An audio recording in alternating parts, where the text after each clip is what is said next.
I always use Nintendo as my analog. Because like Nintendo will do the same thing with like Mario Party and Super Smash Brothers and like Pokemon. They know those games are gonna be, hits. And then they'll experiment with like the Labo, those cardboard toys. Right.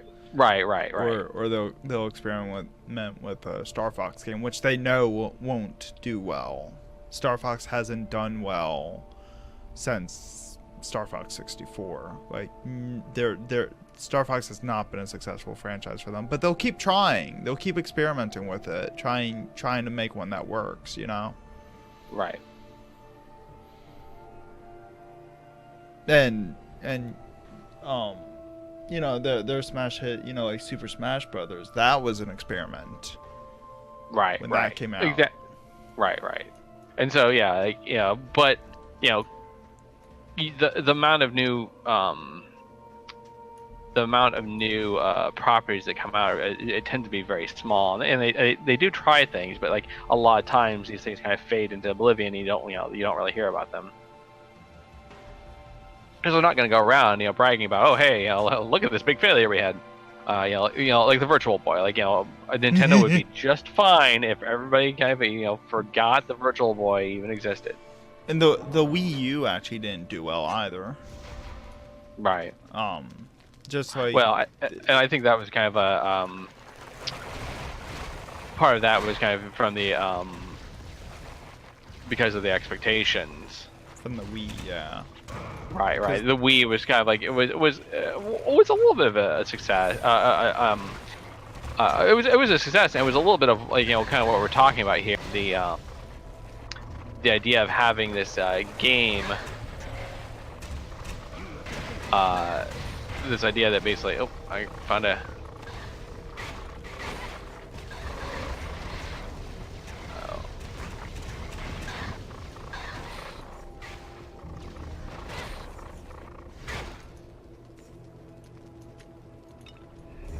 So many things to kill.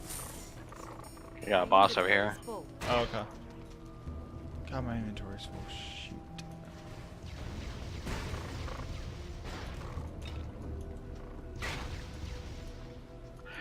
But but like I said, the Wii was a little bit of a attempt to kind of see if they what worked, what they could get to work. Right. Because like a lot of it was they were at a disadvantage from marketing. So well, not necessarily, but I mean, basically in terms of raw power, and keep in mind this is back when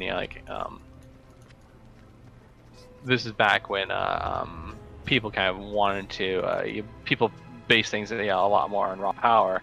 The Wii was a lot less powerful than the other consoles of the generation, the Xbox One and the PlayStation 4.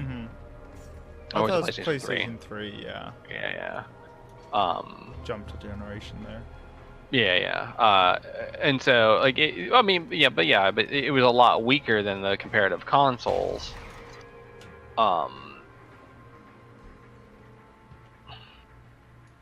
And so it became really, it was. The fact that it succeeded was actually kind of nice because it was,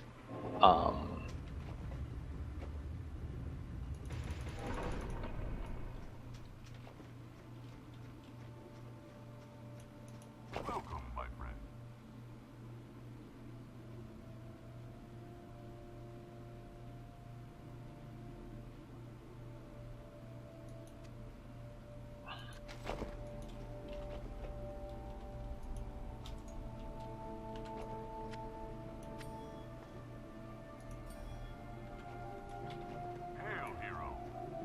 Your thought was it was nice. Oh, sorry, I got focus on the game. It was they wanted to see if they could basically compete by going after a different market. I think we talked about this before in the podcast. They were going after what they called the blue ocean. The idea of the red ocean versus the blue ocean, where the red ocean is already kind of like a very much a already established, group that market. There's a gold chest over here to the south. Do you have a key? Oh yeah, yeah. The idea being that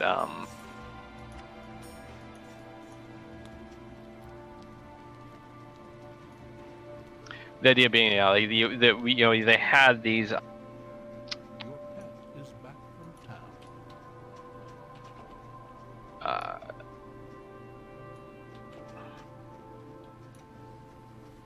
Basically, they had this. They were trying to go for a different audience, a larger audience. The non-gaming audience. Right. Yeah. Yeah, and so like Wii Sports is kind of a big thing, and so whereas even though the Wii didn't sell necessarily as huge units, and the games didn't have as much sell through and whatnot, it was still kind of considered a pretty big success because they like their manufacturing costs were a lot lower for the Wii. Mm-hmm. And that's always kind of been one of Nintendo's big things, is they've always tried to keep the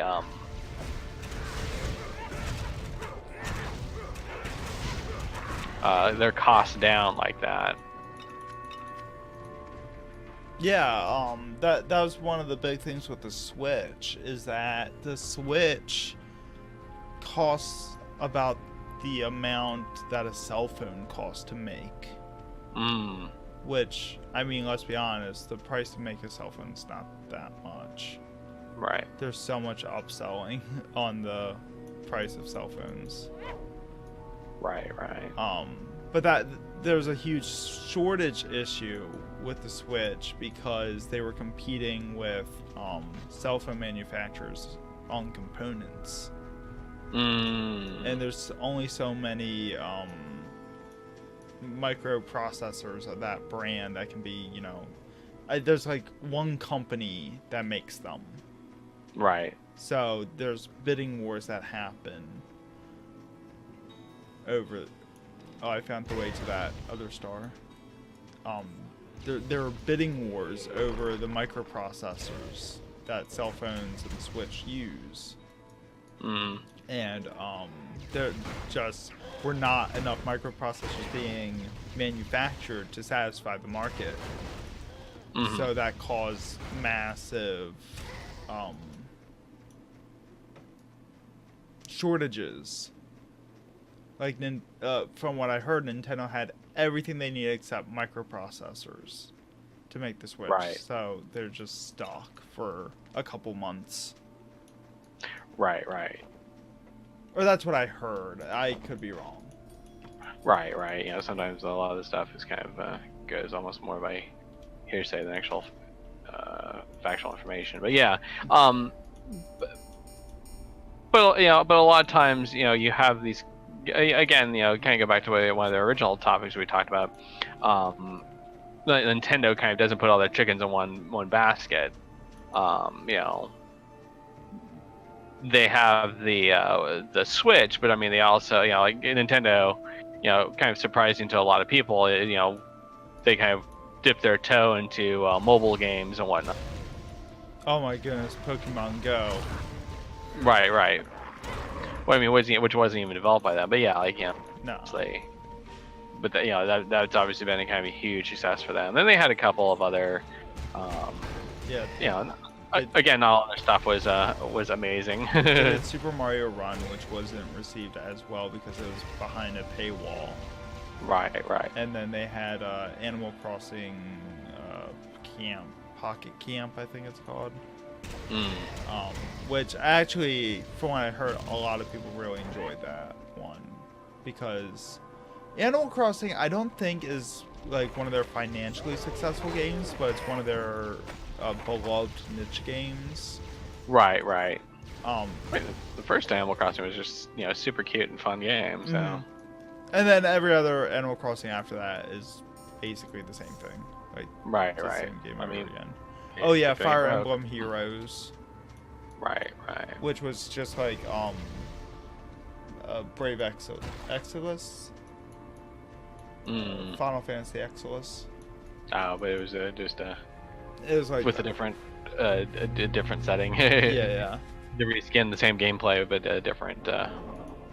Brave Exodus, that's it. Well, and that was, I've never played. Ooh, I almost died there. Nope. I think this bear was hurt.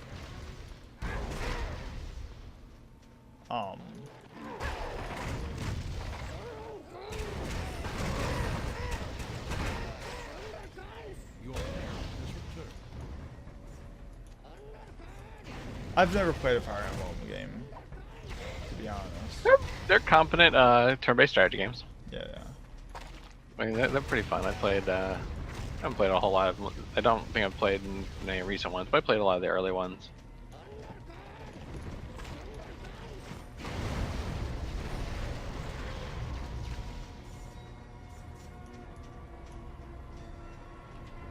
Dragilla Lost. I don't know Dragilla Lost.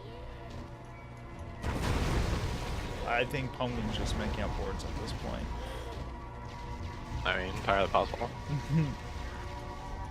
So anyways, I think we're good on Reworld. I think we talked Yeah. about it a good bit. So, I mean, yeah, I think the main point I want that you have a lot of, like, there's kind of this idea that, if you can give people the right tools, they'll make this amazing thing. And again, my point is, you have professional developers for a reason. People might think they can make a game, but yeah, like Foundry Creations and like STO and Neverwinter. Right. There's some really good ones. There's a lot more bad ones. But yeah, those are the exceptions, not the rule. Yeah. Oh, shit. Watch out. What did you do? I hit a TNT barrel. But there's a chest in the middle that seemed to survive the explosion. All good. Worth. Basically.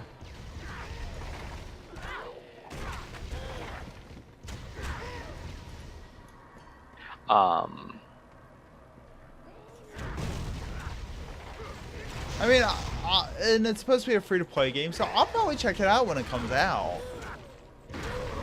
Because maybe we're wrong. Maybe it'll have just the right kind of tools for, just the right kind of experience. Who knows?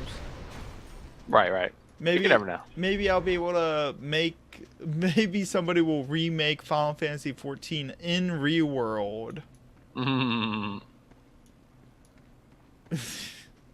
Oh god, somebody recreate Star Wars Galaxies in Reworld. That'd be hilarious. Well, they'll probably run into, of course, just intellectual property licensing and all that stuff. Right. Hey, people get away with it in Second Life. That's actually another game to talk about for like user-created content. I'm loosely calling it a game. Right.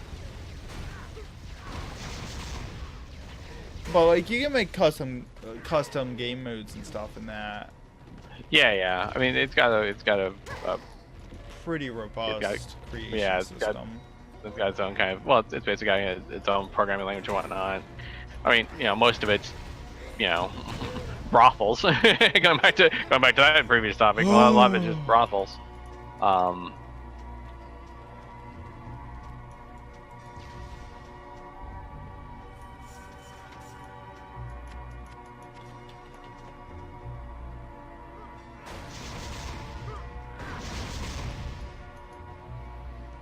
Okay.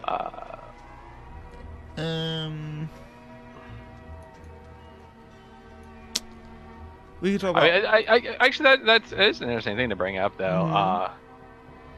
Because like Second Life, was one of those games that kind of like they wanted to kind of create the multiverse, the universal internet type thing in 3D.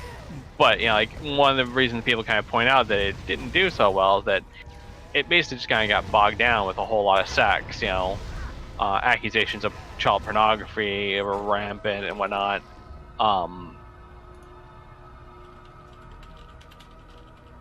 So that's potentially one of the big challenges for Reworld is like, how do they, stop it, how they stop the game from just basically kind of evolving into, a sex game. Right. Next thing you know, it'll be the next episode of Law and Order SVU. Right. They had a Second Life episode in that show. They did. Yeah. I used to watch that show all the time before I realized it was trash. I grew up watching that show, man.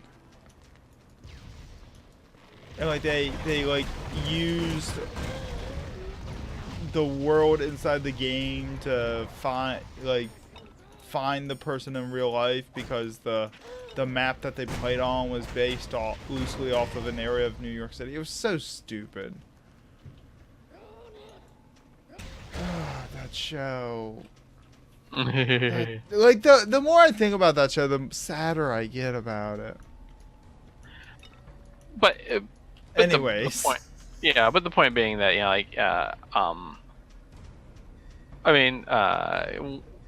people, there's people that said when Ultima Online came out, the way for it to be more popular was to create, what somebody cleverly coined Adultima. How'd you get over to where you are? It's kind of a secret area. Over here is where it doesn't map. Right. So I'm wondering, I was looking through the achievements before we started, and one of the achievements is finding secret rooms. So. Oh, okay. Maybe this is a secret room. I don't know.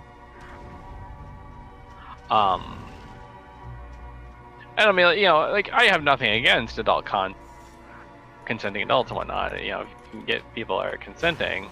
Right. But the problem, of course, is that's a potentially hairy thing where if you're trying to pitch, especially if you want to be a family-friendly game, family-friendly and unrestrained user-created content do not go hand in hand. Right. How dare they have mature content in this family-friendly, wholesome Christian server? Exactly. I'm glad you respect my my delicate sensibilities.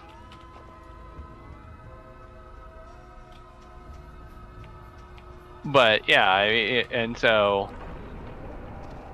Oh. Yeah, I'm coming.